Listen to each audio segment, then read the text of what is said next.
Welcome to part 3. So the doctor's phone rings, and the person on the other end is his daughter. She cries and whines for a minute before handing the phone over to his wife.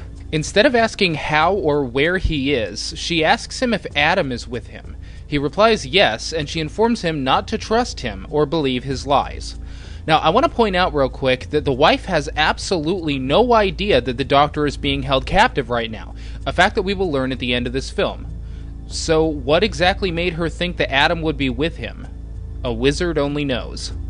So now that another red herring has been thrown at us in a way that makes absolutely no sense, Adam naturally starts talking like the killer all of a sudden. He explains that someone hired him to follow and photograph the doctor. Then we get another red herring thrown at us in a way that makes no sense by the reveal that it was the cop who had the doctor followed, because he still thinks he has something to do with the case. Because of a pen light. Adam did follow the doctor and discovered he was having an affair, which was his alibi in the first place, which the cop already knows. You can't write. Neither of these two plot points, Adam following him and the cop hiring him to do so, means anything at all to the film, but hey, we need this to be 2 hours long. So Adam is staring at one of the pictures he took when he suddenly realizes there is a strange man in the doctor's house. The doctor recognizes him as Zepp, a man that works at his hospital. We then cut to a scene of Zepp still mixing it up with the doctor's family. He leaves and then goes into the other room where we now see a bunch of control room equipment in the doctor's house. How the hell did he get all that stuff in his house? Was he hiding it in his ass? So then the two notice the clock, which slowly whittles down to the last tick. Their time is up, and the guy from Lost ungags the wife and calls up the doctor. He wants her to tell him that he's out of time, which she does, but then reveals that she has freed herself, and the two start struggling for the gun. Finally, she gets the gun away from him, and then we have a cliche of something getting her attention, which distracts her, and the two fight some more. The guy from Lost manages to get the gun, but the wife pulls out a pair of scissors and stabs him in the leg. While this causes him to drop to the ground, the mother races over and unties the girl without bothering to take the gun again. How the hell is untying the daughter more urgent than disarming the killer? So then the cop bursts into the door and the two begin shooting back and forth while the family escapes into the other room. Then the scene cuts to the cop and the guy from Lost in a chase scene, and here is one of the many, many times that this film becomes unintentionally funny. Please look at this scene and explain to me how we're supposed to take this seriously.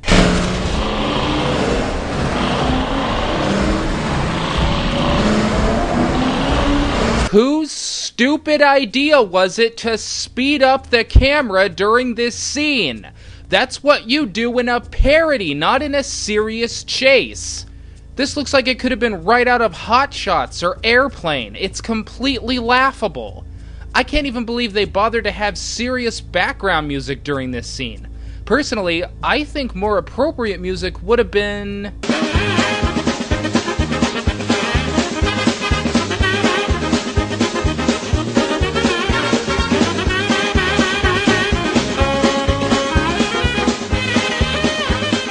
So meanwhile, we cut back to Adam and the doctor, who is distraught over what he heard on the phone.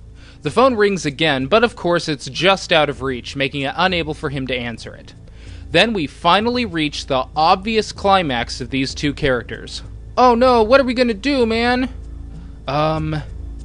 Is it time for me to freak out yet? It is? Oh, okay, I'm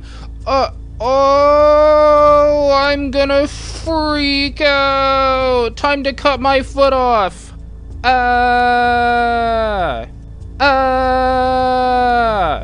Now, who didn't see this coming right from the first frame? The composed one is the one that loses it in the end. What a hack move. So after cutting his foot off, he inches his way to a gun, loads it, and shoots Adam. What the hell did he do that for? His only one explanation for this sudden out-of-control behavior is, my family needs me. Well, you knew that this whole time. Why didn't you flip out when you heard the tape saying your family might die, or when you saw a picture of your family tied and gagged, or when your family called you the first time? Oh, that's right, none of those scenes were the ending. This movie only needs you to flip out when that can be the climax. You can't write. Anyway, the guy from Lost eventually kills the cop and comes into the room. He tells the doctor that he's too late and is about to shoot him when Adam springs to life. Looks like he was just playing dead after being shot. He smashes the guy's face with a toilet cover, and the doctor crawls away looking for help. So now we finally figure out who was doing this the whole time. And it turns out that the killer is Slash. That's right, Slash, from Guns N' Roses and Velvet Revolver, one of the greatest guitar players of our time. Isn't that a brilliant reveal? I mean, no one would have suspected Slash because he has nothing to do with this movie. Okay, obviously I'm joking. The real killer wasn't Slash, it was the guy on the floor. After all, no one would have suspected the guy on the floor because he has nothing to do with this movie. Guess what, guys? That's not a twist. That's just something we didn't have a fair shake at figuring out. In a series of flashbacks that don't add up to anything at all, we learn that the only reason the guy from Lost was doing this is because the killer infected him with a slow-acting poison and wouldn't give him the antidote unless he kidnapped and would potentially kill the doctor's family. He never said anything specifically about being creepy and dressing himself up in a sheet while doing it. I guess that was just some sort of a bonus. So the guy from Lost did agree to terrorize the family, even though he could have gone to any poison control center for help. Though maybe it just wouldn't have occurred to him to do that, considering he works at a hospital. This is the most pathetic excuse for a twist ending I've seen in any film, because it's totally meaningless. It was the guy on the floor? Well, who's that? Oh, it was the guy in the hospital bed the doctor was working on. Okay, who's that? We still don't know who the killer is. He's just some guy that was in the background of the film the whole time. Finally, the killer tells Adam that the key to his shackle is in the bathtub. Then we get another flashback of the beginning of the film where Adam was squirming around too much, ripped out the plug, and the key went down the drain. Okay, so what would have happened if he didn't accidentally wrench it out of the bathtub? He would have just found the key, unlocked himself, and went home? Or was it part of this guy's plan to have the key go down the drain? Well, if so, why did he even tell Adam it was in there? And more importantly, who cares? Nothing in this film worked at all. Not the setups, not the characters, not the plot twists, not the horror, not the suspense, not the gore, not anything. This is the most amateur hack film I've seen in recent years. I'm still at a loss as to how this film was reported as a sick experience. Even the violence wasn't that bad. Everything gory was either shot too fast to make out, or it was done with camera angles and cutaways. We don't actually see the doctor cutting through his foot, we just see reaction shots of it. We don't see the guy from Lost getting his head bashed in, we just see Adam do it.